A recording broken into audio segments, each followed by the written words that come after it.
इसको खुर्रम साहब आप कैसे एक्सप्लेन करेंगे, जो हुकूमत भी कह रही है और बहुत से और लोग भी कह रहे हैं कि आपको अदालतों से रिलीफ भी मिल रही है। मोहतरमा मरियम नवाज साहिबा को 1 सितंबर को अदालत ने, इस्लामाबाद हाई कोर्ट ने उन्हें एक सेपरेट अपील करने का एवन फील्ड में हक दे दिया। हालांकि उससे पहले वो स्टक थी क्योंकि उनके वालिद साहब जो हैं नवाज शरीफ साहब, वो वापस नहीं आ रहे। तो जहां अदालत ने नवाज शरीफ साहब को एब्सकॉन्डर करार देने का प्रोसेस शुरू किया, उन्हें कहा कि आप सरेंडर करें, वहाँ मोहतरमा मरियम नवाज और सफ्तर साहब को उन्होंने रिलीफ दे दी। इसी तरह Lahore high court, Islamabad high court बार बार उनको रिलीफ दे रहे हैं। जब हुकूमत ने यह चाहा कि 7-8 अरब रुपए का पैसा जो है उसको गारंटी के तौर पर रखा जाए, जब नवाज शरीफ साहब बाहर जा रहे थे तो अदालतों ने उसे स्ट्राइक डाउन कर दिया। तो अदालतों का जो रिकॉर्ड है वो बड़ा मिक्स्ड है। लेकिन जिस किस्म का शदीद हमला और गम गुस्सा का इजहार मोहतरमा मरियम नवाज साहिबा ने अदालत के हवाले से किया है, इसको कैसे जस्टिफाई करेंगे आप?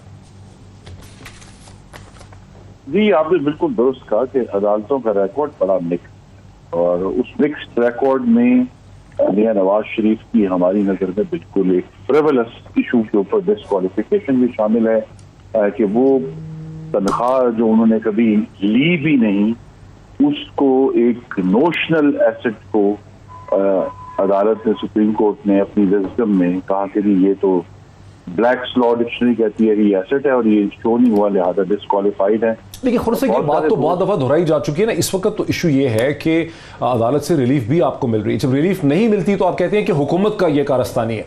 आज जो है ये आपको हुकूमत की कारस्तानी लगता है? शहबाज शरीफ साहब का केस ही बड़ा वीक है। जी नहीं, शहबाज शरीफ साहब का केस वीक नहीं है। शहबाज शरीफ साहब 133 दिन पहले भी नैब की हिरासत में इसी हुकूमत के दौर में गुजार चुके हैं, और उसके बाद जब उनकी बेल हुई तो लाहौर हाई कोर्ट ने ही उस सारे केस को उठाकर रद्दी की टोकरी में फेंक दिया कि कोई एविडेंस नहीं थी इस साफ पानी केस में और आशियाना केस। तो इंशाल्लाह ये जो नया केस बनाया है इसमें भी यही होगा कि ये रद्दी की टोकरी में जाएगा।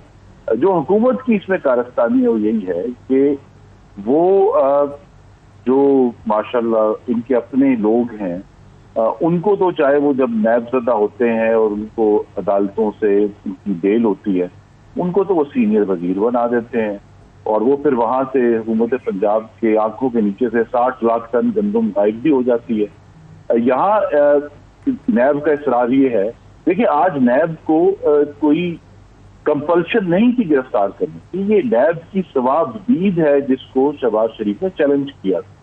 शहबाज शरीफ को कोई सजा नहीं हुई थी अरेस्ट करने की, ये नैब अपनी सवाबदीद इस्तेमाल कर रहा था कि हमारी सवाबदीद है कि हमने वारंट इशू कर दिए। अगर कोर्ट में हमें जो है जहां मुश्किलात का सामना है वहां हम उसको पॉइंट आउट करेंगे, जहां अल्लाह ताला के करम से। आप क्या कह रहे हैं कि अगर इंटरिम बेल उनकी एक्सटेंड नहीं भी की लाहौर हाई कोर्ट ने, तो भी नैब को चाहिए था कि अज़राए हमदर्दी या इखलाकी तौर पर उनको गिरफ्तार न कर? नहीं, अज़राए हमदर्दी नहीं दी। जिस वजह से आज तक BRT वालों को गिरफ्तार नहीं किया गया, मालम जब्बा को गिरफ्तार नहीं किया गया, बिलियन ट्री सुनामी को गिरफ्तार नहीं किया गया, दवाइयों के स्कैंडल में अरबों लूटने वालों को गिरफ्तार कर नहीं किया गया, आटे वालों को गिरफ्तार नहीं किया गया, पेट्रोल वालों को गिरफ्तार नहीं किया, चीनी वालों को गिरफ्तार नहीं किया गया। लिहाजा नैब की सवाब, मैं ये दोबारा दोहराना चाहता हूँ कि ये नैब की सवाबदीद है कि वो इसको सजा से पहले गिरफ्तार करें, और ये सवाबदीद जो है अभी तक सिर्फ मुस्लिम लीग नून और पाकिस्तान पीपल्स पार्टी और अपोजिशन के खिलाफ इस्तेमाल हुई है, हुकूमत के हाथ में गई है। और ये जो वन साइडेड इस्तेमाल है, ये सवाबदीद, लेट मी फिनिश, ये जो वन साइडेड इस्तेमाल है सवाबदीद का, ये यूरोपियन यूनियन क्रिटिसाइज कर चुका है, ह्यूमन राइट्स वॉच क्रिटिसाइज कर चुका है, council of Islamic ideology criticise कर चुकी है, सुप्रीम कोर्ट से मकबूल बाकिर की जो जजमेंट है साद रवि केस में वो क्रिटिसाइज कर चुके हैं। इसको लीगली हम एग्जामिन करते हैं, इसको हम लीगली एग्जामिन करते हैं कि केसेस इक्वल हैं। आखिरी क्वेश्चन आपसे ये कि मोहतरमा मरियम नवाज साहिबा खुद कहती हैं, खुल के कहा उन्होंने, बहुत ही खंदा पेशानी से उन्होंने कहा कि PMLN के अंदर बहुत से धड़े हैं, बहुत सी ओपिनियंस पाई जाती हैं। ये कौन से धड़े हैं जो मरियम नवाज का और मोहतरमा नवाज शरीफ साहब का वजन जो है उनके बयानिया का उठाने को तैयार नहीं है? क्या किसकी तरफ इशारा है उनका? जी, ये जो धड़े हर पार्टी के अंदर ऐसे लोग हैं जो पाकिस्तान में जो डी फैक्टो पावर है, फिल वाक़ई इक़्तिदार है, वो ये चाहते हैं कि भाई इसके साथ गुफ्तगू करके अपना रास्ता बनाया जाए। ठीक, लेकिन ये बात, क्या इशारा शहबाज शरीफ साहब की तरफ है, हमजा शहबाज की तरफ है? जी नहीं, इशारा यहाँ और भी बहुत सारे और भी हैं भाई हैं जो इस पर यकीन रखते हैं। लेकिन ये बात अब क्लियर हो गई है, इस हुकूमत की जो एक भयानक परफॉर्मेंस है वो दवाइयों की भी कीमतें दोबारा बढ़ गई हैं, आटे और चीनी की कीमतें बढ़ गई हैं।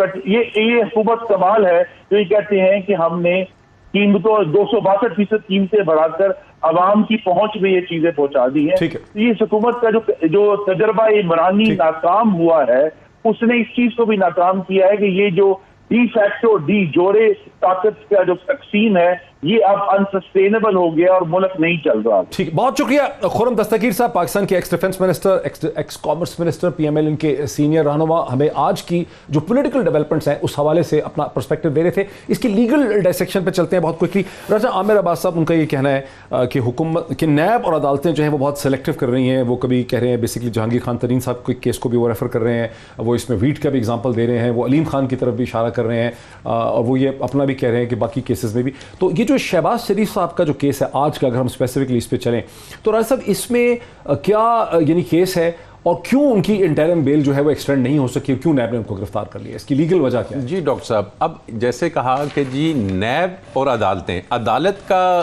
किसी भी केस से डायरेक्टली कोई ताल्लुक नहीं होता। जो भी केस नैब बनाएगी वो अदालत के सामने आएगा, तो अदालत को तो हम इससे अलहदा कर देते हैं। अब नैब अगर ये कर रही है कि जी वन साइडेड, या हमें नज़र आ रहा है कि अपोजिशन के लीडर्स का ज़्यादा एहतसाब हो रहा है, तो ये अगर उनका गिला है ये अपनी जगह पे होगा, ये शायद किसी हद तक दुरुस्त भी होगा। लेकिन इसमें एक फैक्ट ज़रूर ज़हन में रखिए कि मौजूदा हुकूमत वाले, या ये जो अभी चंद केसेस चीनी और ये बातें हो रही हैं, ये 2 साल अभी कंप्लीट हुए हैं, और जो पिछले 10-10 साल से रहे हुकूमत में, तो ऑब्वियसली ये जो केसेस हैं, ये केसेस आज की हुकूमत के बनाए हुए नहीं, ये पिछली हुकूमतों के बनाए हुए हैं, जिसे नैब लेके आगे चल रही है। अब मियाँ शहबाज शरीफ साहब का जी, इन्होंने कहा कि चेयरमैन ने वारंट क्यों निकाले। अब दौरान तफ्तीश रमज़ान शुगर मिल के आपने देखा होगा कि बहुत सी पैसों की ट्रांजैक्शन जो टीटीस के ज़रिए हुई, अरबों रुपए के वो पैसे हैं, वो कोई पापड़ वाले के अकाउंट में से निकल रहा है, और कोई इनके मुलाजमीन हैं जिनकी अपनी 10 से 12 हज़ार रुपये तनख्वाह है, और करोड़ों और अरबों रुपए के उनके अकाउंट्स में पैसे लैंड करते हैं, और अल्टीमेटली वो जाके इनके बेटे सलमान के अकाउंट से निकलते हैं या प्रॉपर्टीज़ ली जाती हैं। अब मियाँ शहबाज शरीफ, और ये टाइम पीरियड वो है कि जैसे ही मियाँ शहबाज शरीफ साहब वज़ीर आला बने पंजाब के, तब से लेके कुछ अरसे तक ये तमाम रकूम इनके पहले के अकाउंट्स जब मुलाहिजा किए गए तो बड़े नॉमिनल थे। आप ये कह रहे हैं कि इसकी कोई एक्सप्लेनेशन जो है, इसकी एक्सप्लेनेशन उन्होंने नैब को देनी थी, वो मुतमईन नहीं हुई, वारंट्स निकाले, ये अदालत चले गए। लाहौर हाई कोर्ट, वही हाई कोर्ट के जिसमें ये गारंटर भी हैं अपने भाई के, जो इस वक्त मफरूर डिक्लेयर हो चुके हैं।